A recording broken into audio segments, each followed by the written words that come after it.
dados sobre o setor, poder contribuir também, claro, escutar todos os comentários aí para a gente poder junto desenvolver aí o tema. Tranquilo.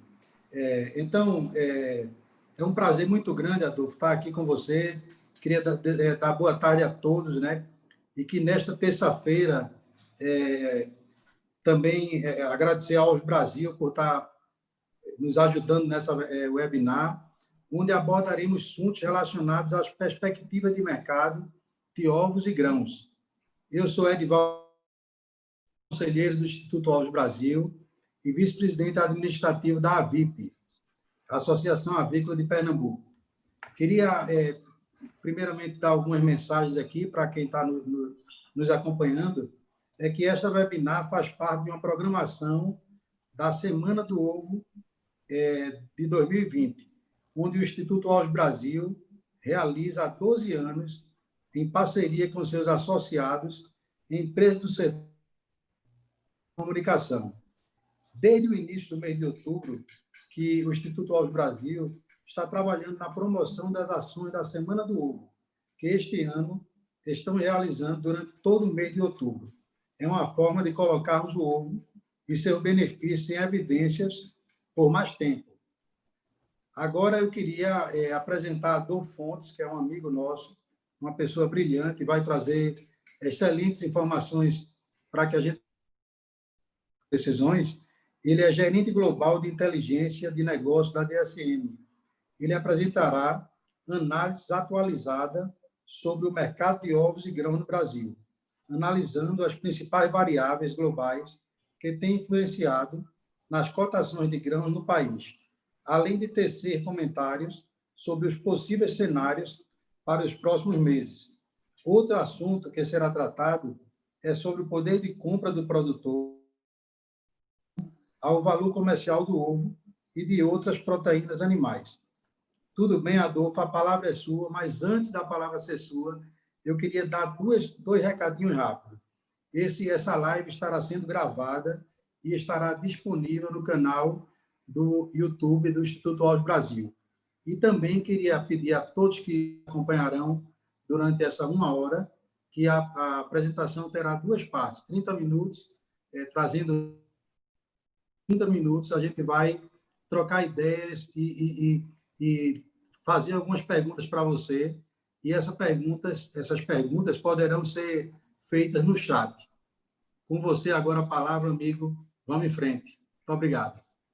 Obrigado, Edival. Novamente, um prazer participar. Vamos, então, compartilhar aqui a tela para poder passar para a apresentação. Como eu comentei, né, a ideia é a gente focar aí em informações de mercado.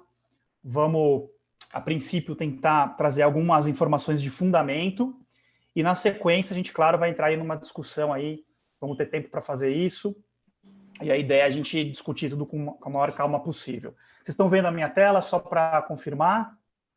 Perfeito. Tudo certinho, então vamos lá.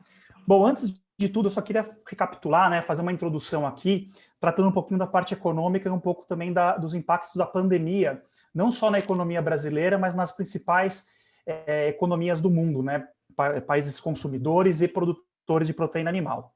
Antes, eu gostaria de passar aqui, então, só rapidamente pela América Latina, mostrando qual foi o desempenho do nosso PIB em 2019, né? A gente cresceu aí como economia 1,1%.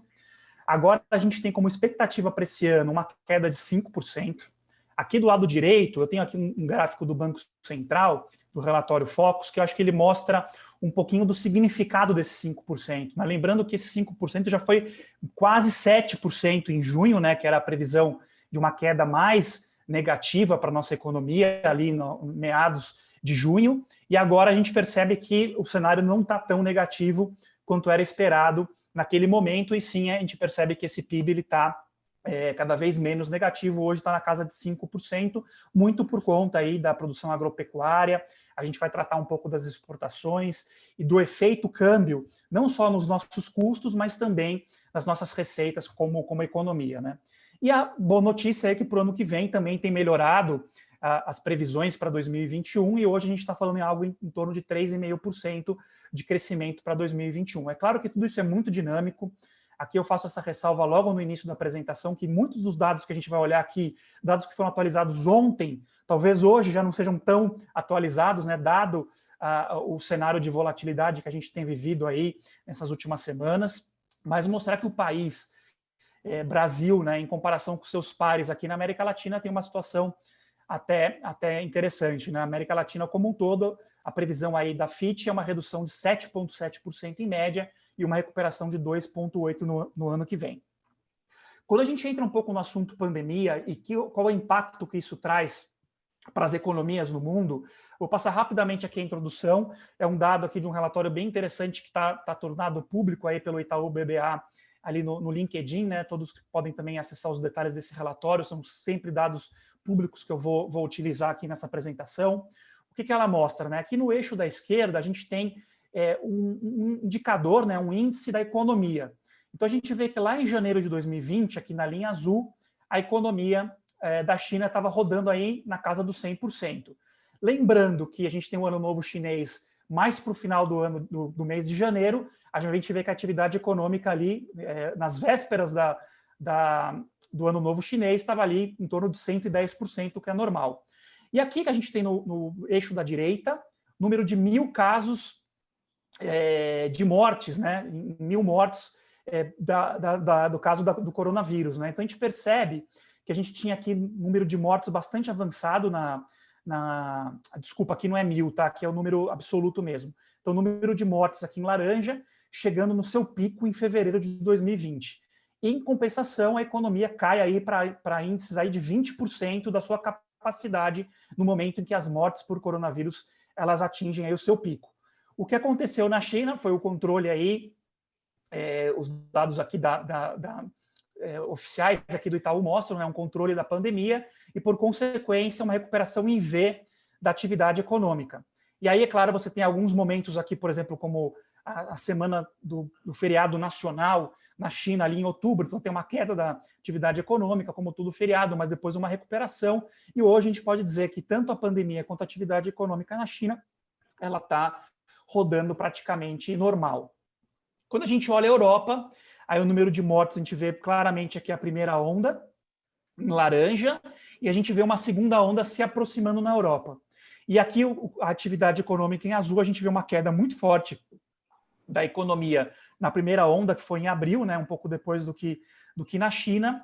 Uma recuperação da atividade econômica, aqui a gente tem uma mais lenta, né, do que a gente observou na China, mas a gente vê aqui que a partir do momento que entra uma segunda onda, essa atividade econômica também passa a sofrer um pouco mais, e aí a gente já tem escutado questões de lockdown e etc. Por que tudo isso é importante para a nossa análise? Tudo isso vai influenciar diretamente na demanda, né, e também na oferta de proteína animal e grãos como um todo. Então, por isso que a gente faz essa introdução rápida antes de entrar no mercado de proteína e grãos propriamente dito. Aqui a gente vê o mesmo cenário para o Brasil, ou seja, a economia até março desse ano estava girando ali na sua atividade normal ali de 100%, e a gente teve, claro, aí uma antecipação até, vamos dizer assim, das medidas de isolamento no Brasil, antes dos casos começarem a aumentar de maneira mais relevante, mas o fato é que a gente teve uma atividade econômica que começa uma recuperação importante agora no Brasil, o número de casos vem caindo de maneira consistente e a previsão é que isso se mantenha aí nas próximas semanas, então diferindo muito do que aconteceu na Europa, que hoje está entrando numa segunda onda, a gente está saindo, vamos dizer assim, do momento de crise de casos, né? Já os Estados Unidos, a gente vê claramente que ela teve também um primeiro momento e agora está passando por um segundo, iniciando uma recuperação, mas a economia nos Estados Unidos ainda não estabilizou em patamares próximos dos 100%, dado toda a complexidade do mercado americano nos últimos meses. Bom, o principal reflexo que toda essa crise tem, que a gente olhou ali na parte econômica, claro que sem contar a questão direta do PIB, né, que a gente sente isso na veia, a gente tem a previsão de queda de 5%, é a questão cambial. O mundo está vivendo sob um momento de maior risco. E o que acontece em um momento de risco? Os investidores, normalmente, eles acabam indo para países com menos risco e saindo de países em desenvolvimento, como é o caso do Brasil. Com a saída de dólares, que isso mudou um pouco no último mês, mas com a saída de dólares, de dólares, você tem aí uma desvalorização cambial muito forte. Em janeiro de 2020, a gente tinha um dólar a R$4, e a gente percebe que hoje ele está mais próximo dos $5,60. Então, eu estou tratando assim de algumas variáveis para cada tópico, depois a gente pode aprofundar um pouco mais para dar tempo de a gente olhar um pouquinho de tudo. E quando a gente olha a taxa de câmbio média, aqui é a média semanal. Aqui eu estou olhando não só a média mensal, de janeiro a outubro, mas também olhando quais são as previsões para os próximos meses, dado da Bloomberg, que eu atualizei na sexta-feira. Então, qual que é a previsão? A gente está aí com uma média no mês de outubro, até o dia 23, de um dólar a 5,61. A expectativa do mercado é que esse dólar feche o ano na casa de 5,45. Ou seja, vai ter um recuo, mas não é um recuo tão expressivo se a gente considerar essa desvalorização que a gente teve nos últimos meses. E para o final de 2021, aqui o mercado está falando uma taxa em torno de R$5. Tudo isso muda muito rapidamente, tá, gente? Isso aqui é uma fotografia de sexta-feira, é o dado da Bloomberg, que é um dado que consolida a média de várias instituições financeiras. Então, aqui eu não estou olhando um banco especificamente, uma consultoria especificamente, é uma média do que o mercado tem dito aí. Bom, olhando um pouquinho agora o mercado de ovos, e aí sim eu vou deixar um pouquinho mais de tempo para a gente falar da parte de grãos, mas eu quero antes iniciar um pouquinho assim a conjuntura que a gente tem olhado de dados oficiais para o setor de ovos. Esse slide aqui mostra a produção de ovos no Brasil em bilhões de unidades, dado do IBGE, o dado oficial desde 1999 até o ano passado. Então a gente percebe que de 99 até 2010, a média de crescimento anual da produção de ovos ficou na casa de 4% ao ano. Aqui em laranja, eu estou olhando a produção em milhões de toneladas de carnes. Então aqui eu estou olhando carne bovina, carne suína e frango, para ter uma comparação de como cresceu esse grupo de proteína animal nesse mesmo período. Aí o crescimento é uma média de 5,4% entre 99 e 2010. Ou seja, aí na década anterior a que a gente está finalizando agora. Quando a gente olha de 2011 a 2019, a gente percebe que a produção de ovos acelerou a média anual. Então, a gente cresceu 5,1% a produção de ovos nesse período, e a produção de carne, ela se estabilizou, de carnes, a esse grupo dessas três proteínas, em cerca de 1%. O que a gente tem visto agora em 2020? Aqui são dados trimestrais também do IBGE. Eu queria mostrar aqui nesses primeiros 2 trimestres do ano, né, a gente teve um crescimento considerável da produção. Se a gente olhar, por exemplo, o segundo trimestre versus o segundo trimestre de 2019, o crescimento da produção de ovos, aqui em milhões de dúzias, tá? Desculpa que a unidade ela vai variar um pouquinho de base para base, mas o importante é o percentual aqui, a gente está falando de uma produção que cresceu 3% versus o ano passado, ou seja, já teve uma desaceleração em relação à média da última década, mas a gente sabe que sim, a onda de calor que chegou aí, principalmente no interior de São Paulo, ela tem impactado a produção e a gente deve ver alguns ajustes aí para o segundo semestre. Então é um dado importante. Se a gente olhar o dado do Brasil, como ele está hoje, né, a estimativa de 2020 versus os outros países, só para a gente posicionar o Brasil aí no âmbito global da produção de ovos. A gente vê que a China é o maior produtor de ovos do mundo, então aqui com uma participação bastante representativa, e o Brasil já é hoje o 6º maior produtor de ovos do mundo, com cerca de 4% da produção mundial já está no Brasil. É claro que mais de 99% da produção de ovos a gente acaba consumindo aqui, mas é importante que a gente tenha em mente, sim, que tem um mercado internacional que é muito maior e que está aí para ser explorado em alguma oportunidade futura. Bom, pessoal, esse aqui é mais uma introdução ainda. A gente vai entrar mais em detalhe aqui na parte que mais interessa, que a gente olhar o poder de compra, vamos comparar com as outras proteínas e, finalmente, entrar nas projeções de grãos e nos fundamentos.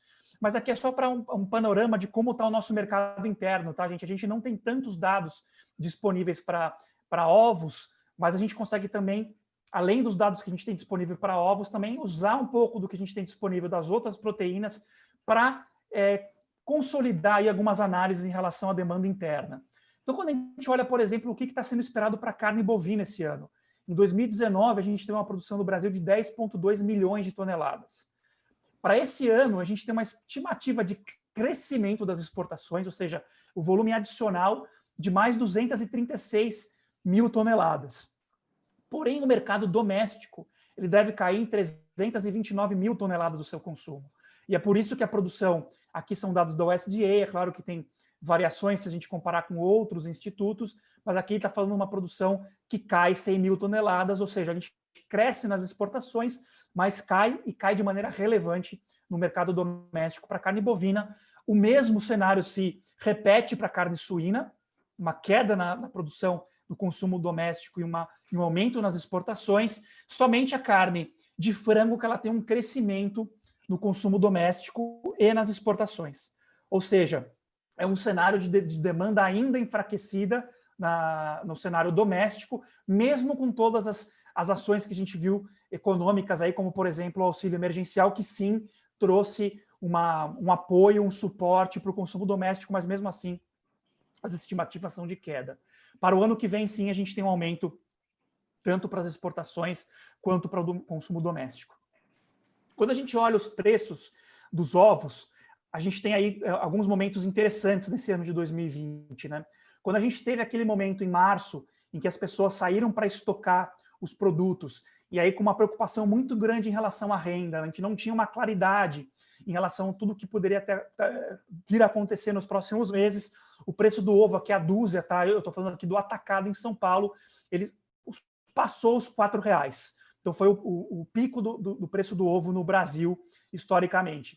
O fato, a gente acompanha o mercado não só no Brasil, mas em outros países, em especial na América Latina, esse pico do preço do ovo, ele se deu em todas as praças. Então, se a gente for analisar os preços na Colômbia, os preços na Argentina, os preços no Peru, por exemplo, todos na Europa, nos Estados Unidos, todos passaram por essa mesma tendência de pico logo no início da pandemia, e depois sim, você tem um ajuste ali que foi bastante pesado para o setor, até um mês e meio atrás, mais ou menos, bastante negativo, e aí você tem todo aquele choque também do crescimento da oferta que a gente vem, como a gente viu nesses slides anteriores, o primeiro semestre ainda com a oferta muito forte, e a economia com esse problema de 5% de queda, o consumidor se reajustando a essa realidade, com uma oferta crescente, a demanda se reposicionando, a gente tem aí um preço, infelizmente, que se mantém aí num patamar mais baixo. A boa notícia é que desde setembro, aqui esse dado aqui já é mais curto prazo, tá?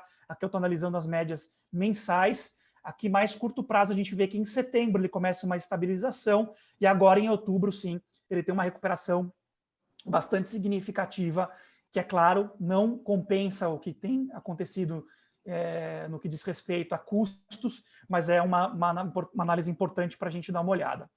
Aí sim, quando a gente olha o ovo versus o milho, a gente vai olhar em detalhe depois as relações de troca, vai olhar em detalhe o milho e a soja, a gente percebe esse mesmo cenário aqui para a dúzia do ovo, tá? Eu estou analisando aqui na linha azul, a gente vê esse pico aqui em março, abril desse ano, essa queda que eu comentei, em outubro a gente vê um crescimento aqui do preço, exatamente a mesma informação. E aqui embaixo a gente vê o preço do quilo do milho, tá, gente? É interessante, né? Mas o milho hoje em dia a gente pode até analisar em quilo, porque já está mais do que R$1 o quilo. Então a gente analisa aqui o preço do milho subindo de maneira bastante interessante aí desde maio desse ano. E aqui a gente vê nessas barrinhas cinzas a relação de troca, ou seja, quantos quilos de milho eu compro com um preço de uma dúzia de ovos. Então aqui a gente já percebe que lá em 2017, vocês devem lembrar bem, era possível comprar 8 quilos de milho com o preço de uma dúzia de ovos. Agora a gente está no patamar mais baixo da história. A gente está comprando aí cerca de 3 quilos de milho com o preço de uma dúzia de ovos, sendo que a média histórica aí seria em torno de 5 quilos por dúzia. Ou seja, está numa situação bastante complexa. A gente vai analisar o que a gente pode esperar e quais são os principais cenários para tudo isso nos próximos meses. Então, quando a gente analisa essa informação e compara ela ano a ano, aqui é uma maneira diferente de olhar essa informação, né? O poder de compra, então, de uma dúzia de ovos por quilo de grãos. A gente olha aqui nesse lilás aqui o 2020, ou seja, em outubro de 2020, eu conseguia comprar, como a gente viu aí, cerca de 3 quilos e pouco de milho.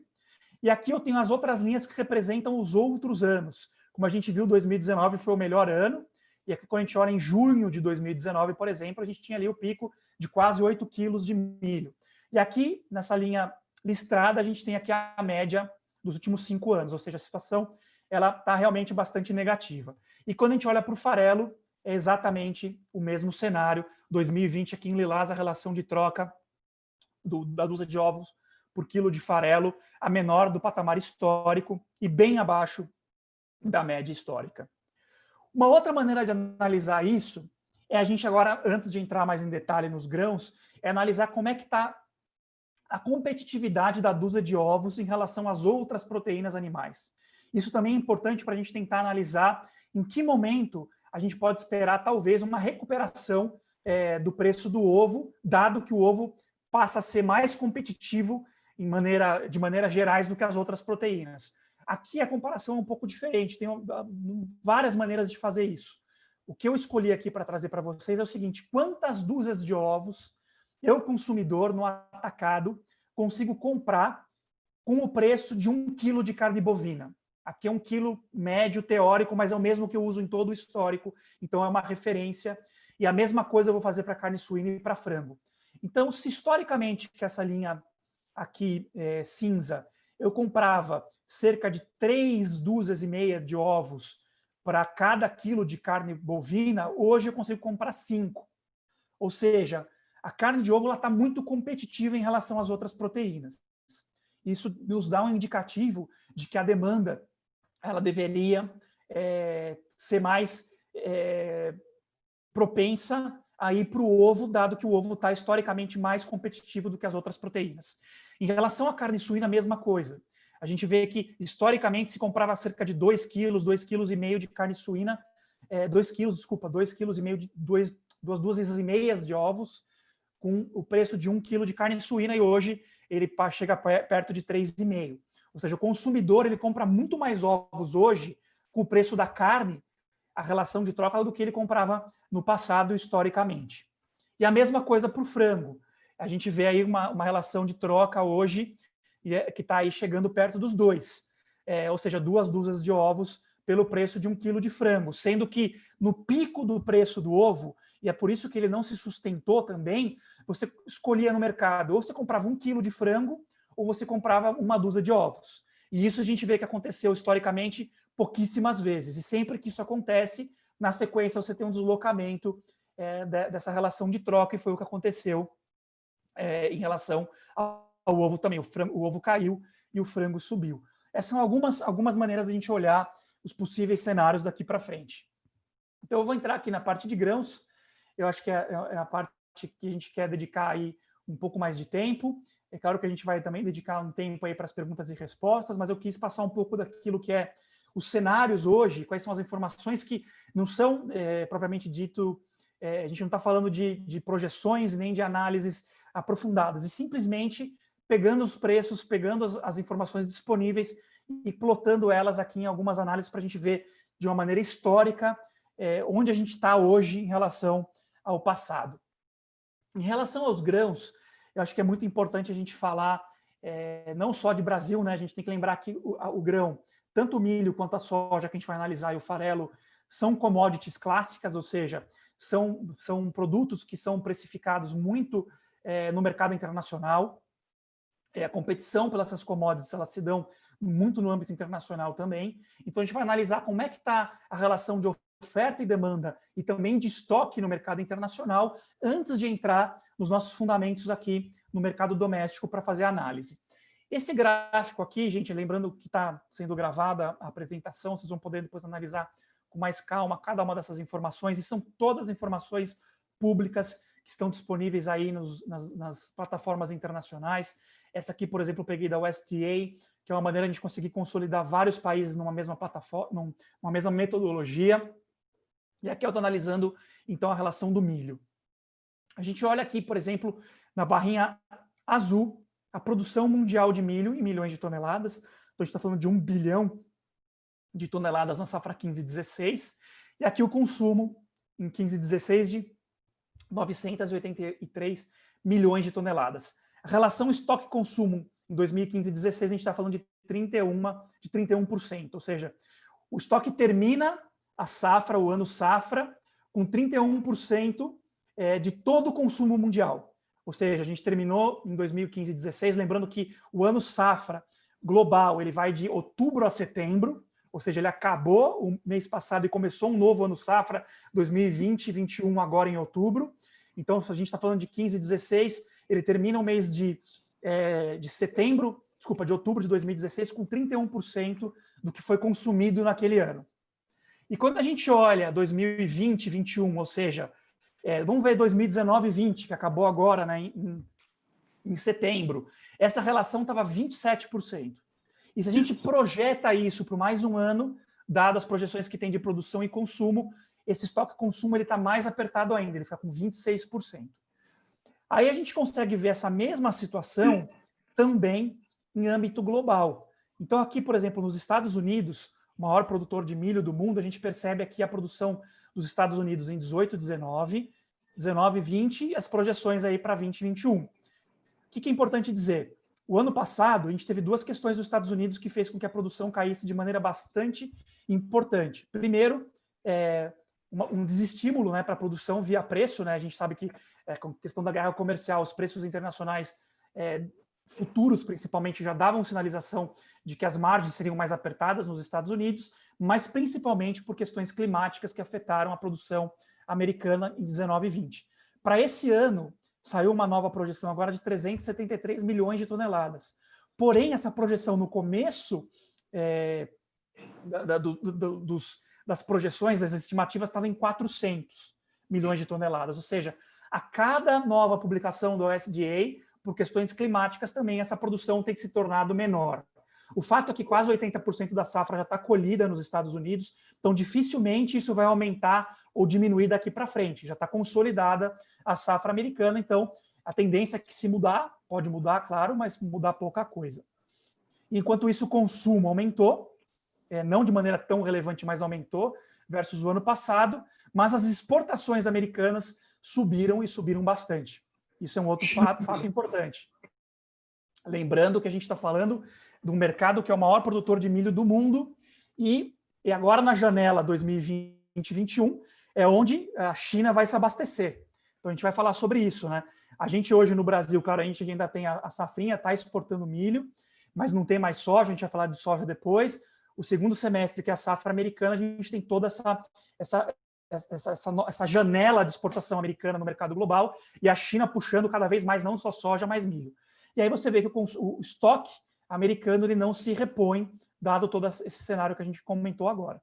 E quando a gente olha em China, aí é sempre complicado a gente falar sob a ótica de outros institutos internacionais, porque o dado da USDA é um dado que, claro, ele tem uma visão de China, tem uma visão de mundo, mas se a gente for analisar via dados oficiais do mercado chinês, a gente vai ter uma outra visão.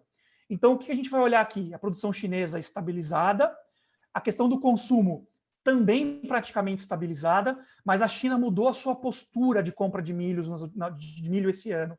A China tem claro de que os estoques estão cada vez mais reduzidos na China de milho e devem terminar o ano que vem com 67%. Estrategicamente, eles não devem ficar abaixo de 70%. Então, a China tem uma política que antes era just in time, ou seja, vamos consumir aquilo, comprar aquilo que a gente consome. Agora tem uma política que é just in case, ou seja, só para a gente ter certeza que a gente vai ter esse produto. Como eles sofreram muito com questões logísticas na pandemia e com ofertas globais, eles estão tentando recompor esse estoque. Então, a informação que a gente tem, tanto da própria DSM quanto de outras empresas que possuem operações na China, é que provavelmente essa importação de 7 milhões de toneladas da China para o ano que vem deve se consolidar acima de 10 milhões. Ou seja, a China deve se tornar um importante comprador também de milho no mercado internacional, pressionando aí as cotações. Enquanto isso, o Brasil, eu coloquei aqui um ponto de interrogação para a nossa próxima safra de 110 milhões de toneladas, porque a gente sabe que a gente tem aí a questão do Laninha. Aí você pode falar, poxa, mas o Laninha não influencia a safrinha, e a nossa safra de verão é só 25%. Ou seja, tudo bem, a gente pode ter um problema de safra de verão, mas e a safra de inverno? Bom, a gente influencia muito a janela de plantio de safrinha por conta do Laninha. Se você tem um atraso na plantação de soja, como a gente está tendo no Brasil plantação de soja por questão climática, o que acontece? Você atrasa a produção, o plantio de milho safrinha, e mesmo com a expectativa de aumento de área que deve se consolidar para o ano que vem, a gente tem uma incógnita ainda em relação à produtividade. Então, tudo indica aqui que a gente pode ter uma revisão, ainda não existe, mas pode ser que a gente tenha uma revisão dependendo do que vai se consolidar de laninha e atraso da plantação de soja, que, claro, tem algumas regiões que já estão chovendo de maneira interessante, mas a gente sabe que isso se consolida à medida que vai passando o tempo. Ou seja, são várias questões aí que eu estou abrindo para a gente depois tentar fechar alguns cenários aí. E a relação estoque-consumo, claro, se consolida essa questão de milho a 110, a gente tem uma recomposição de estoque. Mas se isso não se consolida, provavelmente a gente vai ter um estoque ainda apertado no ano que vem. Vamos ver como é que vai se dar a questão climática aí nas próximas semanas, que vai definir, afinal de contas, o que é a janela ideal de plantação de safrinha também de milho. Agora, a mesma análise para a soja. Aqui, é claro, eu poderia colocar outros países, eu vou comentar um pouco de Argentina também quando a gente falar de soja, mas vamos tentar deixar... A gente tem muita coisa para abordar, né, num tempo aí delimitado, mas eu quero passar para vocês também todos os fundamentos aqui de soja, eu vou comentar a Argentina um pouco mais por cima. Mas vamos ver aqui, o que é a soja também? É o mesmo exercício. Aqui a produção, consumo, estoque e consumo global de soja. Então a gente vê que a gente está com a projeção do ano que vem de ser o mais apertado dos últimos anos, ou seja, uma relação estoque-consumo bastante desafiadora aqui do ponto de vista histórico. Aqui embaixo a gente tem os Estados Unidos, temos aqui a China e o Brasil, que passou a ser o maior produtor de soja, para a gente fazer uma análise aqui um pouco mais detalhada. Então a gente olha aqui, a mesma coisa que aconteceu com o milho nos Estados Unidos no ano passado, aconteceu também para a soja, 96,7, uma queda por questão climática e também por questão de preço, e uma recuperação esse ano significativa, mas se a gente for comparar com as expectativas de exportação de soja americana, vamos olhar aqui, ó, esse ano safra que acabou em setembro, 45 milhões de toneladas. Esse ano safra que começa esse mês de outubro, um crescimento aí para quase 60 milhões de toneladas. Ou seja, quem que está importando mais? Muito provavelmente a China, com um crescimento significativo também das suas importações de soja. Perdão. E os estoques americanos também caindo aí para níveis de 12%, sendo que em 18 e 19 a gente tinha um estoque consumo de 41%. Ok? Ou seja, uma situação interessante. E outra coisa que é importante a gente também mencionar, né? A janela americana de exportação de soja para a China, normalmente ela vai de setembro, outubro, até dezembro, porque em janeiro entra a safra brasileira, correto? E a safra também argentina. Só que esse ano, com laninha, com atraso da safra brasileira, é possível que a gente só tenha soja para exportar de maneira significativa em fevereiro. Ou seja, a janela americana de exportação para a China pode se estender.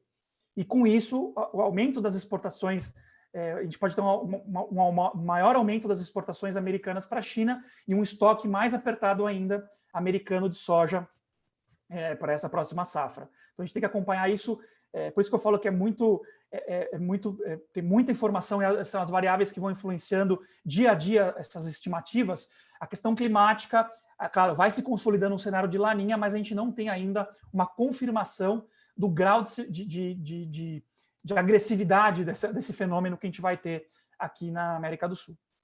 E aqui a China, a gente tem aqui um aumento do consumo, eu não estou citando aqui porque eu estou dando já como um assunto bastante desenvolvido já em outros seminários, né, em outros fóruns de discussão, que é a peste suína africana.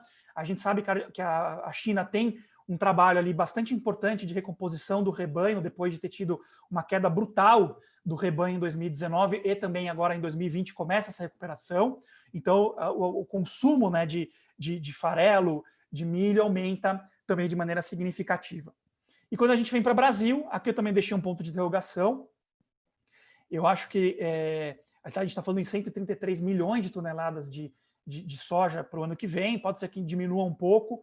Eu acho que é menos incerto do que o milho, né? Porque o milho ainda tem a questão da janela de plantio de safrinha, ainda tem muita coisa para acontecer daqui para frente. Para a soja, tende a não mudar tanto quanto poderia mudar o milho, mas sim a previsão hoje é de 133 ainda com essa questão aí de incógnita. E o estoque, só para a gente ter uma ideia, né? A gente tinha estoque de 72% no ano de 2018, esse ano a gente sabe que o estoque está apertado, bastante apertado, está para 43%. Lembrando que esse estoque ele é um pouco defasado se a gente for analisar os dados do USDA, porque é um estoque que termina em setembro, tá? Então, em setembro, a gente terminou o mês de setembro com um estoque aí em torno de 43% de 46 milhões de toneladas. Estamos falando de um estoque aí de 20 milhões de toneladas. Tá? Ele terminou em setembro, sendo que ainda tem o consumo aí de outubro, novembro e dezembro, e mais a exportação, sendo que a gente não vai ter soja chegando no mercado agora, a não ser casos pontuais de importação e eventuais outras questões aí. Então, acho que isso era um dado importante que eu queria passar.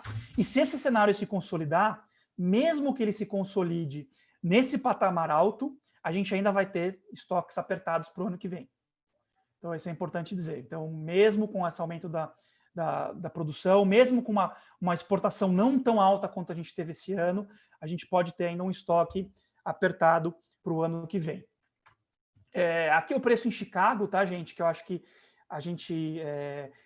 Tabata, se você quiser me dar algum sinal aí em relação a tempo, eu acho que eu ainda vou levar mais uns 5 minutinhos aqui, para a gente poder abrir para perguntas e respostas. Obrigado. Que eu vou me aprofundando aqui, aí eu vou me empolgando aqui com as análises, mas eu acho que é importante a gente passar todos esses cenários, dado a complexidade do tema. Aqui são os preços internacionais em Chicago. A gente percebe aí que, para esse ano, a gente teve momentos da soja em bushel, tá? Abaixo dos 8,50, mas o fato é que a China tem demonstrado, eu acho que do ponto de vista da demanda, eu vou trazer aqui uma informação importante. A China tem que comprar dos Estados Unidos 36 bilhões de dólares esse ano para cumprir a primeira fase do acordo comercial que eles tiveram com os Estados Unidos. São 36 bilhões de dólares. E você tinha, até junho desse ano, a China comprando muito menos do que isso. Agora, para o segundo semestre desse ano, para a China conseguir cumprir essa cota para esse ano, né, do acordo comercial, ele vai ter que importar muito mais. E o fato é que em julho, agosto e setembro, essas importações chinesas da China, não só de soja, mas de milho e carne suína, têm crescido de maneira bastante significativa. Hoje, se estima que já tem comprado a China dos Estados Unidos 23 bilhões de dólares. Nem tudo embarcado, mas comprado 23 bilhões. Ou seja, ainda faltam mais 13 bilhões de dólares para a China comprar dos Estados Unidos em outubro, novembro e dezembro. Ou seja, podemos esperar, sim, uma demanda forte da China, dos Estados Unidos, para cumprir esse acordo comercial com os Estados Unidos. Então, isso é refletido totalmente aqui em preço. E mais a questão da demanda, a gente tem também a questão climática, que a gente sabe teve 2 tufões na China que impactaram a produção, principalmente de milho, né, naquela região, e também problemas climáticos dos Estados Unidos. Como eu falei, a safra é muito boa, mas ela vem diminuindo a sua projeção à medida que as questões climáticas têm se confirmado. Então a gente tem a soja chegando aí acima dos 10,50 e o milho chegando próximo dos 4,20 o bushel. Então o preço internacional ele se posicionou de uma maneira bastante agressiva nesses últimos meses, e em particular a partir aí do final de agosto, começo de setembro, um pulo aí bastante surpreendente. Então, acho que esse é um dado importante aí para a gente falar. Esse aqui eu já comentei com vocês, eu peguei esse dado hoje, que é em relação ao target das importações chinesas em relação aos Estados Unidos para cumprir a primeira parte do acordo da guerra comercial. A parte de produtos agropecuários é esse cinza. A gente sabe que, dado a pandemia, os problemas de produção e de demanda, a parte de bens manufaturados e de energia, a China não vai cumprir a primeira parte do acordo, vai ter que deixar para o ano que vem, ou seja, que essa parte laranja, que é o target desse ano, e a parte azul, mas o fato é que a parte cinza tem se mostrado bastante forte até setembro, e mesmo os dados de outubro, novembro e dezembro devem consolidar os 36 bilhões de dólares. Bom, aí agora eu vou tentar começar a fazer um fechamento aqui para a gente entrar nas discussões. A gente viu que a commodity ela é essencialmente internacional os preços. E a gente tem 2 questões que têm afetado a nossa cotação doméstica de maneira bastante relevante. Primeiro, as cotações internacionais em Chicago que a gente acabou de ver. E o segundo, que eu acho que é bastante importante a gente focar, que é o câmbio. Então a gente tem o quê? O milho em Chicago, que é essa parte da esquerda, tá? Eu vou falar aqui em Chicago na esquerda. Ele tinha, em outubro de 2018, uma média de 6,68 dólares por bushel em Chicago. O ano passado, em outubro do ano passado, 3,90. E esse outubro de 2020, até do dia 22, que foi o dado que eu atualizei, 3,97. A gente viu que o dado absoluto já, dos últimos dias, já passou esse patamar, né? Tá mais para o 4,20. Mas vamos pegar o dado médio até até o dia 22 de outubro. Então tinha um crescimento de 2% em Chicago. Aqui no Brasil, a gente sabe que além desses 2% que vão virar 10% daqui a pouco, mas esses 2% a gente tem a questão cambial, que a gente viu lá no começo, um dólar que saiu de 4,20 chegou em 5,60, que é o principal efeito do nosso preço do grão aqui. Então a gente teve um milho crescendo 67% na mesma comparação. E o farelo internacional subiu 19% e o nosso farelo aqui 88%. Ou seja, a gente tem duas questões aí para analisar quando a gente fala de futuro. Primeiro, o que a gente pode esperar do câmbio? A gente olhou lá naquele primeiro slide, é por isso que eu comecei com ele, as projeções do mercado. Se a gente for analisar uma projeção de um instituto ou outro, a gente vai ter umas variações até bastante significativas. Mas, na média, eles têm se comportado de uma maneira bastante próxima. Ou seja, a gente tem uma recuperação do câmbio parcial até o final do ano, um pouco mais significativa no ano que vem. Mas não vai voltar a patamares do ano passado. Isso é um fato. Ou seja, o nosso câmbio vai nos permitir maior competitividade no mercado internacional, sem dúvidas, para a gente exportar mais, como a gente viu naquele slide de proteína animal, mais proteína animal para as proteínas exportadoras, mas, por outro lado, o câmbio deve continuar influenciando as cotações dos grãos quando a gente compara com o ano passado. Se a gente comparar a partir de hoje, que a gente está aí num momento bastante crítico em relação a custos, aí sim a gente pode ter uma recuperação e isso pode nos dar um alívio um pouco maior no decorrer do ano que vem. O que pode influenciar câmbio? Pode influenciar câmbio, risco internacional, não é só o risco no Brasil. À medida que a pandemia se controla, a gente tem vacinas que realmente são em massa e todos os países estão aí com uma atividade econômica mais controlada, o risco diminui. Então, mesmo as estimativas podem melhorar bastante. Outra questão, do ponto de vista interno, são as reformas. O investidor, quando olha o Brasil, ele vê a gente com uma relação dívida-PIB já alta.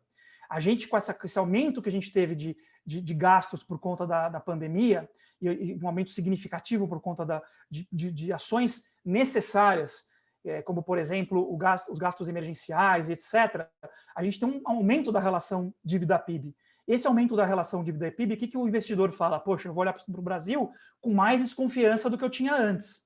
E essa relação dívida-PIB vai ser endereçada o ano que vem? A reforma administrativa, a reforma tributária, etc., tal, parte técnica, a gente não tem nenhuma sinalização concreta que vai ter aí. Claro, a gente tem estimativa, mas a gente precisa de sinalizações concretas, não para me convencer, mas para convencer um investidor internacional, não para se convencer, e sim convencer o investidor internacional. E aí, se tudo isso for evoluindo, como a gente torce para que evolua, claro que a gente pode ter uma redução do câmbio até maior do que esperado. Tem algumas projeções de colegas que trabalham nas instituições financeiras que falam em câmbio aí a 4,60, 4,70, o que seria o câmbio justo brasileiro. Mas isso aí é tudo ainda uma estimativa.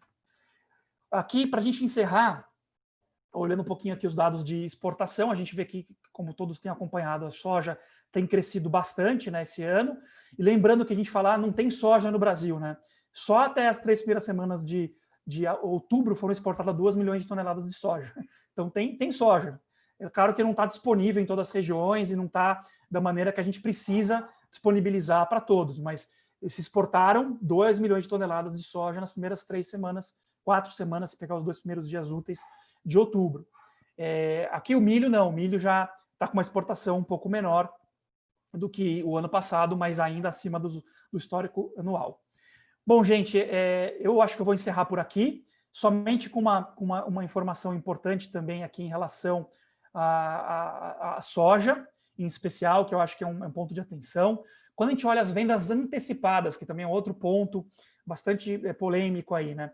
Se a gente olhar os dados do IMEA, que são uma consolidação do Rabobank, até outubro, tá? Até a semana passada, já tinham comercializadas para a próxima safra de soja 60%.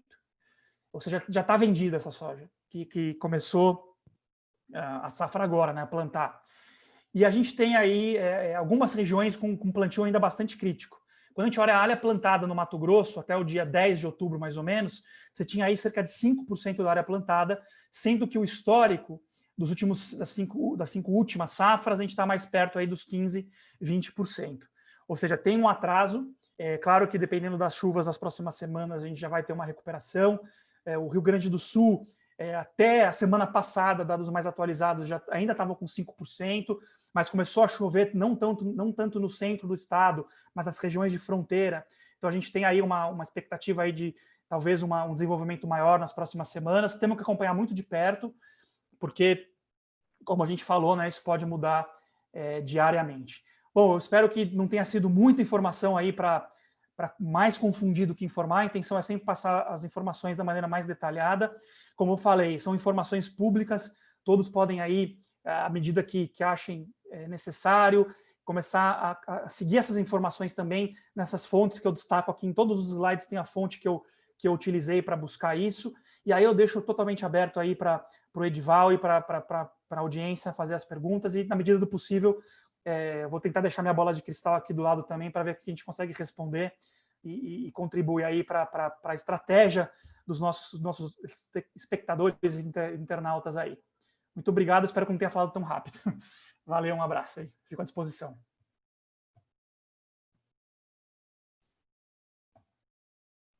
Edival, acho que você está no mudo aí. Dá o microfone.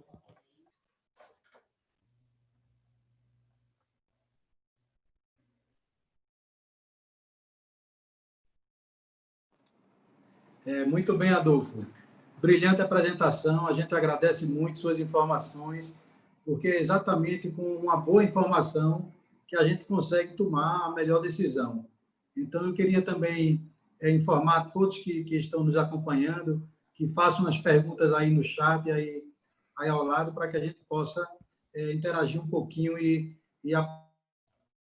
alguma ideia com você. Então, é excelente, né? Nós temos uma participação de todo o Brasil, estamos com uma participação muito, muito grande, e já chegaram algumas perguntas aqui, que eu vou iniciar juntando 3 perguntas em uma só, né?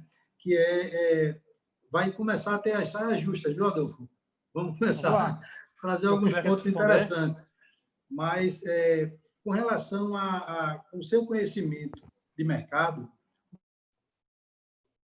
onde está o erro ou falha na questão do planejamento de abastecimento de grãos para o mercado interno, com relação à perspectiva para o mercado se a gente corre algum risco de desabastecimento, o que é que você acha nesse sentido? Olha, bom, eu acho que a gente tem que separar a resposta em alguns pontos aí, né? Eu acho que o que a gente não teve um erro, no meu ponto de vista, e falha em relação ao que a gente tinha de previsão. A gente viu, a oferta no Brasil não caiu esse ano, né? Tanto de soja quanto de milho. A gente teve uma oferta abundante de grãos do ponto de vista da produção. Então, isso eu acho que o Brasil continua aumentando em relação à produtividade, a gente continua melhorando os nossos índices produtivos e etc. Né? A gente tem crescido em áreas de pastagem degradada. Eu acho que o Brasil tem dado uma lição de crescimento sustentável da produção de grãos, né, para o mundo. Isso é muito importante mencionar. Eu acho que do lado, o que a gente pode falar, não é que deu errado, né, mas o que veio nos impactar de maneira que o nosso produto ficou muito competitivo no mercado internacional. Primeira questão cambial. Eu acho que esse é importante a gente dizer. E quando a gente fala na questão cambial do Brasil, a gente pode falar, poxa, mas os outros países também sofreram com questão cambial, porque o risco não era só para o Brasil. De fato, os outros países também tiveram uma desvalorização da sua moeda, mas o Brasil sofreu mais do que os seus pares. Então, quando a gente olha os outros países, aqui da América Latina, por exemplo, e outras questões, a gente tem aí uma desvalorização menor do que a moeda brasileira, ou seja, o Brasil ficou ainda mais competitivo do que os outros países. Então, a gente acaba tendo uma exportação, principalmente de soja, bastante agressiva esse ano. Então, eu não posso dizer que é uma falha, um erro, a gente ter aí uma demanda aquecida no mercado internacional e atender essa demanda, né? O que eu acho que a gente tem que destacar, Edival, também, e talvez isso apareça nas próximas perguntas, né, é que existem, né, ferramentas como a gente viu, né, agora, finalizando a apresentação, ferramentas de venda no mercado futuro, não existem? A gente viu lá, para proteína animal, ainda a gente tem poucas ferramentas para poder vender o nosso produto, quanto menos o ovo. Infelizmente, a gente não tem ferramentas para poder vender um ovo no mercado futuro para se planejar. Mas como existe venda no mercado futuro de grãos, existe compra também. Você pode comprar grãos no mercado futuro, tanto na bolsa aqui na B3, principalmente para milho, mas também acessar as bolsas internacionais. E você não precisa ser um grande produtor para fazer isso.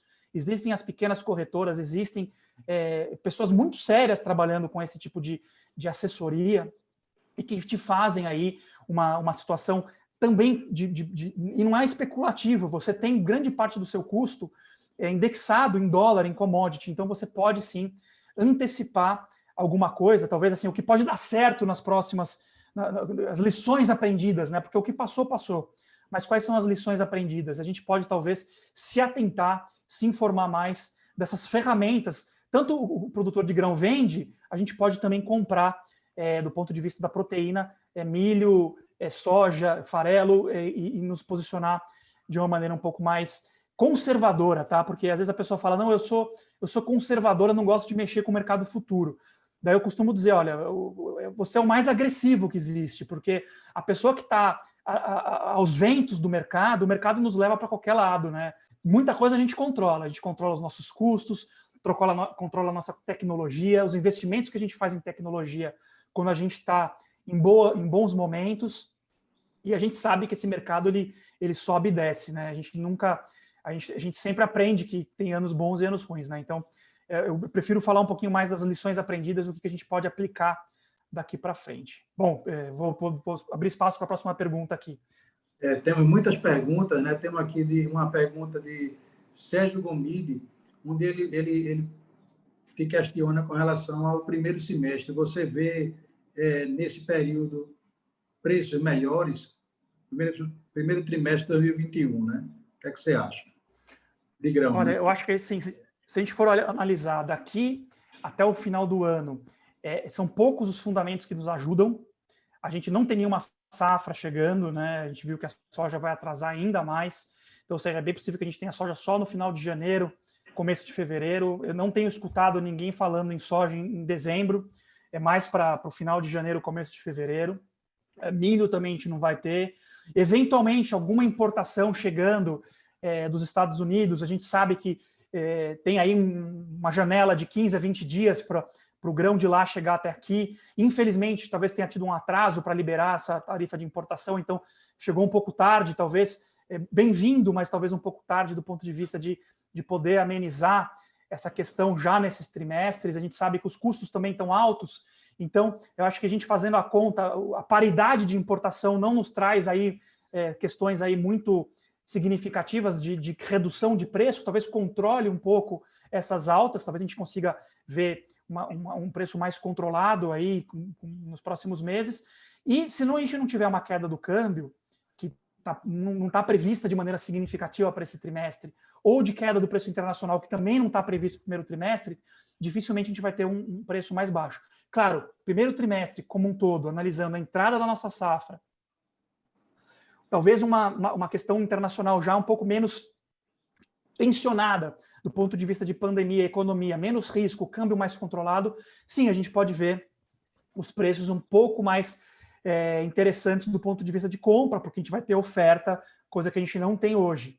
Mas, do ponto de vista de ovos, que eu acho que eu estou vendo aqui algumas perguntas já chegando também, já vou complementar, Edival, para aproveitar o raciocínio aqui. Isso. A gente vê, à medida que a oferta ela começa a cair por conta de problemas climáticos, também para a questão do interior de São Paulo, para a produção de ovos em outras regiões, o que acontece, a oferta está mais controlada em relação à demanda, você tem um preço um pouco mais interessante. A gente viu que no mês de outubro ela subiu, e o interessante, agora no final do mês, não está cedendo de maneira significativa como costuma ceder no final do mês a cotação do ovo.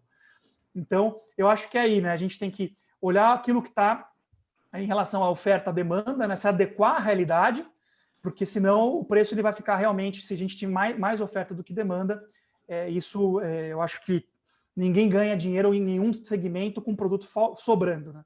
Isso é um ponto. Eu acho que isso é um ponto que eu acho que é importante destacar.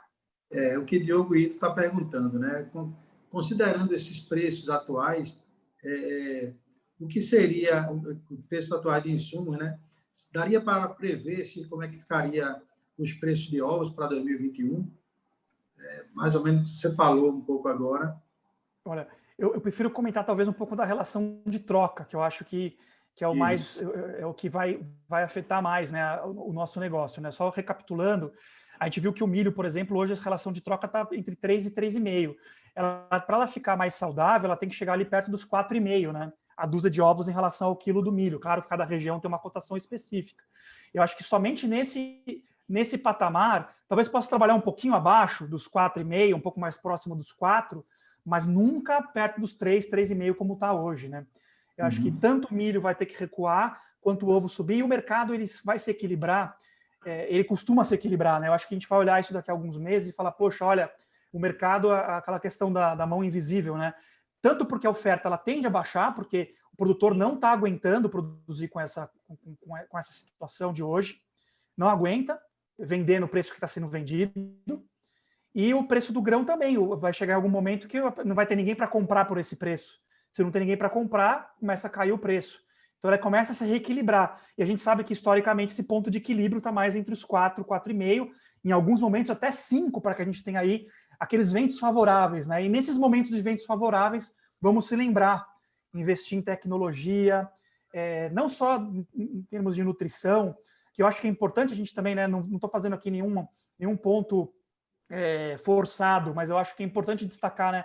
A gente tem as enzimas, por exemplo, como uma tecnologia que nos ajuda de maneira bastante importante a controlar custos de grãos, né? Se você tem o farelo se deslocando do preço do milho, você tem uma enzima específica para tratar essa questão. E você consegue sim baixar seu custo de produção. Então, vamos olhar e focar naquilo que a gente tem sob o nosso comando, que vamos endereçar essa questão do uso de tecnologia para baixar custo. Às vezes a pessoa fala, puxa, eu vou investir em tecnologia no momento em que eu estou gastando muito. Não, mas você vai fazer um investimento que você vai baixar seu custo. Esse é um ponto. Em momentos de calor, que você tem perda de produção, talvez no momento de bons preços você possa fazer alguma adequação na sua granja para não passar por isso, da mesma forma que a gente está passando agora por grãos em outros pontos. E vamos lembrar dessas ferramentas de mercado futuro, que elas não servem só para o vendedor, para ele vender lá na frente e garantir a sua receita. Ele também serve para o comprador poder fazer as suas travas de custo e poder garantir aí as suas margens, quando for interessante. Tem muitos momentos que não é interessante, mas tem outros momentos que são sim interessantes e a gente pode aproveitar de tudo isso que está sob o nosso comando, né? Eu acho que é importante a gente sempre focar nisso. Sem dúvida, é uma lição dura que a gente vai precisar tomar e encontrar alternativa. Adolfo, o que é que você poderia falar assim, com relação a alguma dica, uma orientação sobre comercialização de ovos? O que você poderia deixar para os pequenos, médios e grandes produtores do Brasil? O que é que você poderia nos orientar nesse sentido? Eu acho que um pouco eu acho que da comercialização, eu vou tratar um pouquinho daqui para frente, mas acho que a gente pode sempre lembrar da questão dos custos, né? Como comercializar o seu custo também, né? Acho que é um ponto importante de se dedicar bastante tempo a isso. Em relação aos pequenos, médios e grandes, eu acho que a gente tem que sempre acompanhar muito de perto as tendências do consumidor. Então, eu costumo dizer, né? Eu tenho aqui em casa dois filhos, né? Um mais novinho e tem uma menina já de 11 anos, e ela está na geração que está se informando pela internet, e ela gosta de questionar tudo, ela gosta de ter informação sobre o produto que ela está comprando, ela escuta muita coisa na internet, escuta muita coisa no YouTube, e não adianta nós, produtores do setor, eu digo, do setor de proteína, da cadeia de proteína, brigar com esse tipo de situação. Eu acho que nós temos que nos comunicar cada vez melhor com esse consumidor, seja a gente pequeno, médio ou grande, porque o consumidor está cada vez mais antenado também nos pequenos, né? Então, por que não fazer parcerias? Por que não melhorar a sua comunicação com esse consumidor que, por exemplo, agora na pandemia, teve uma oportunidade que talvez ele não teve antes de quebrar um ovo e colocar na frigideira, esse consumidor mais novo, que é o que vai comandar as decisões de compra daqui para frente. Eu não falo os de 11 anos, mas talvez os de 18, 20, 25, por que não se comunicar melhor com esse consumidor do ponto de vista de trazer para ele as campanhas do por que o ovo, nós como cadeia, os institutos, associações, ou mesmo os produtores nos seus bairros, nas suas regiões, nas suas cidades, por que não montar campanhas de comunicação com o consumidor? Ele está ávido por informação, ele quer conhecer, e nós temos muita história boa para contar sobre o ovo. O ovo é super importante do ponto de vista econômico para a nossa sociedade. Ele é um produto extremamente nutritivo. E se a gente contar essa história bem contada para o nosso consumidor, talvez não seja um trabalho de curto prazo, mas eu falo, a gente tem que começar a se comunicar com eles, porque quem é contra o agronegócio, de maneira de rigor científico quase zero, eu costumo dizer sem viés nenhum, mas quando você pega uma publicação no YouTube ou uma publicação no Instagram, em que a pessoa coloca uma foto e 2 linhas, sem rigor científico nenhum, degrenindo a imagem do agronegócio, desculpa a palavra, nem saiu direito. Denegrindo, exato. Você vê que as pessoas, e o consumidor, ele compra isso, porque nós não estamos nos posicionando para nos defender. A gente, quando quer se defender, a gente é muito agressivo, e a gente quer se convencer a gente mesmo, a gente se une numa sala de 15 pessoas, a gente se convence que a gente está certo e vai para casa. E não é isso que a gente precisa fazer. A gente precisa convencer o consumidor, que muitas vezes vai ser chato, muitas vezes ele vai querer perguntar detalhes, que a gente tem a história para contar. Eu costumo ser bastante transparente em relação a isso, porque eu acho que aí está o segredo da gente ter uma demanda mais forte, mais transparente. A gente tem tudo para isso, né? Não sei se eu ajudei, mas eu acho que é um tema importante. É muito importante ressaltar que a Ovos Brasil, há 12 anos atrás, tínhamos um consumo per capita em torno de 120 ovos, e esse ano a gente vai aí atingir quase 270 ovos, o que é um crescimento ótimo trabalho, incrível, fazendo exatamente mostrando o benefício dos ovos, né? Essa pergunta agora é difícil, mas você enxerga alguma solução para o problema comercial de grãos em nosso país? Olha, eu acho assim, como eu falei, né, a gente está num livre mercado, né, ainda mais quando a gente fala em commodity, né. Eu vejo o caso da Argentina, que eu acho que é um exemplo que infelizmente está aí para a gente olhar. O que acontece na Argentina? O câmbio, ele é tão desconectado da realidade. As taxas de exportação para tentar controlar o mercado interno são tão agressivas. O que acontece com o produtor? Ele simplesmente não vende. Ou não vende o grão, ou não vende a carne, e aí ou diminui a produção para a próxima safra. Então, o que acontece com a Argentina hoje? Você tem estoque muito, muito importante de soja e milho na Argentina e o produtor não quer saber de vender. Por que ele não quer saber de vender? Porque o mercado está tão... vamos dizer assim, as regras que foram impostas em cima do produtor de grão foram tão pesadas, tanto para relação ao câmbio. O câmbio existem mais de 5 cotações de peso na Argentina. Se você vai no Banco Central argentino, o peso está 75. Se você anda lá na Casa de Florida, que é a rua lá de mercado negro, você vai comprar um câmbio de 170. Ou seja, está totalmente desconectado com a realidade. E aí você fala para o produtor de soja, fala, você não vai exportar, você vai ter que pagar 33%, agora caiu para 30%. Mas tudo bem, você vai pagar 30% de imposto para exportar, porque eu quero que você tenha o seu grão aqui no mercado interno. O produtor não vende, porque ele sabe que em algum momento isso vai voltar. Ou seja, é a lei do mercado. Eu continuo sendo um torcedor para que cada vez mais a gente tenha esse mercado livre, e aí sim, oferta, demanda, ferramentas de gestão, de risco, tanto de compra quanto de venda, ela vai se ajustar. Mas eu acho que a gente vai ter ventos mais favoráveis para o ano que vem, mas não esperem, no meu ponto de vista, espero estar errado, que a gente tenha uma situação muito melhor o ano que vem. Eu acho que a gente vai ter uma situação ainda desafiadora, que ela vai perdurar principalmente nesse último trimestre. Ela vai começar a ter uma melhora no próximo trimestre, com a chegada da safra da soja, um pouco melhor no próximo inverno com a safra de milho, mas a situação só volta com produção. E a boa notícia é que, quando o preço está forte como está, o que o produtor de grão faz? Investe em tecnologia, ele vai ter maior produtividade, vai produzir na área de pastagem degradada que está sendo muito mal aproveitada, ele vai crescer a produção, a gente vai ter mais oferta e provavelmente vai ter um produto mais disponível aqui. É nesses ciclos que eu acredito, né? E é isso que são círculos virtuosos que trazem progresso e nos ensinam aí que as dificuldades elas vão nos ajudar nos próximos ciclos, né? Verdade. Adolfo, segundo informações passadas pela ministra Tereza Cristina e também apresentadas por você agora, nós temos uma exportação de milho bem menor, né, na ordem de 30% menor que o ano anterior. O que é que você acha qual o motivo para que esse milho esteja cada dia... Desculpa, cortou só o seu finalzinho da pergunta. Cada É, dia... o que é que você acha por que você acha que, já que a gente tem uma exportação menor, nós temos uma produção mundial boa, o que é que tem levado esse milho a ficar cada dia com preços maiores? O que é que você acha esse comportamento autista? O Eu que acho se que deve? eu acho que a gente teve, primeiro, um aumento da incerteza em relação à nossa questão da safra e safrinha esse ano. Acho que a gente aumentou um pouco a incerteza com esse atraso da soja, que, claro, impacta a soja, mas também a produção de milho.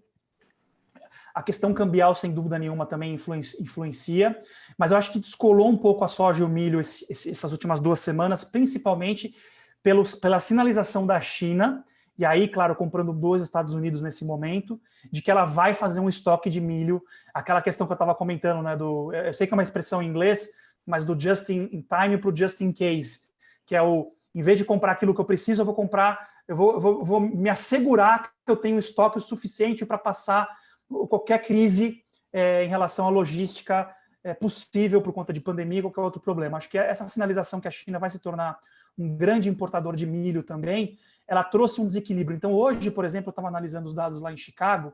Se a gente entrar na tela de Chicago, a gente vai ver que a soja está caindo um pouco, pelo menos estava há 1h30 atrás, não sei como é que está agora, mas ela estava caindo cerca de 1,5 centavo por bushel, enquanto o milho estava subindo ali uns 2 centavos. Então, a gente viu que tem uma desconexão também nas cotações internacionais. Eu acredito isso à China, mas não deixo de falar também de questões climáticas e câmbio como algo que também tem dificultado a leitura de mercado. Né? Adolfo, mais uma perguntinha aqui. Quais os principais impactos que você visualiza com essa disparidade de preço na venda e produção do ovo com a compra de soja e milho? O que é que você acha que isso pode vir a trazer para a gente? Eu acho que vai ter um ajuste da oferta. Eu acho que isso acaba sendo assim, fazendo uma análise pura, técnica, não é nenhum viés de recomendação nem nada disso. Pelo contrário, é uma análise técnica do que é o choque de custos com margens negativas. O que acontece normalmente em qualquer sistema produtivo é uma redução da oferta. Né? Eu acho que quando você tem isso, você acaba tendo um reequilíbrio de patamares e uma diminuição da demanda por aquele custo. Né? E outra questão, aí eu coloco do ponto de vista da formulação da ração, você tem que buscar alternativas de proteína e energia, que não são nem soja nem milho. Eu acho que cada região tem trabalhado aí com algumas alternativas. Dependendo da região que você está, tem alguns ingredientes que são super interessantes, já em fase adiantada aí de utilização.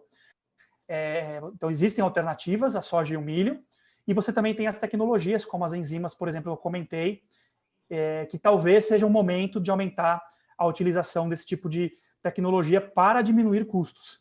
Então, eu acho que isso é importante frisar, né? Que eu acho que são esses os principais impactos.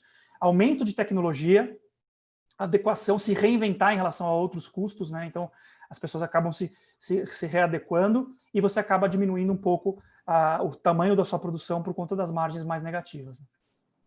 Perfeito, Adolfo, excelente.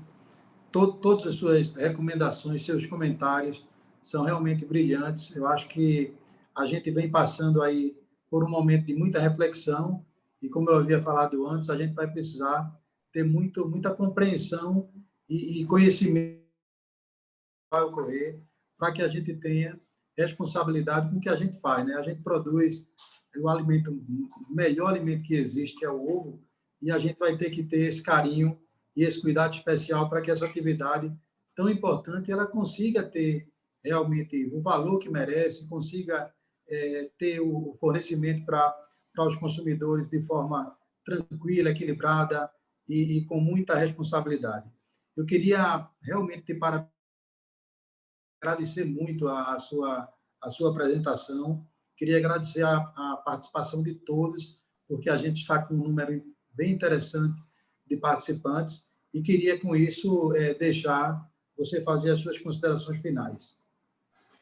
Não, Edival, eu agradeço, reconheço a importância dessa troca de informações, do trabalho que tem sido feito pelo Instituto. Eu acho que tudo isso é muito válido, é muito importante. E eu estou aqui com a função de trazer as informações que são públicas e compartilhar aquilo que a gente tem analisado. Eu quero, acima de tudo, não deixar um ponto de vista, e sim provocá-los a continuar acompanhando esses indicadores, a tirar suas próprias conclusões desses indicadores.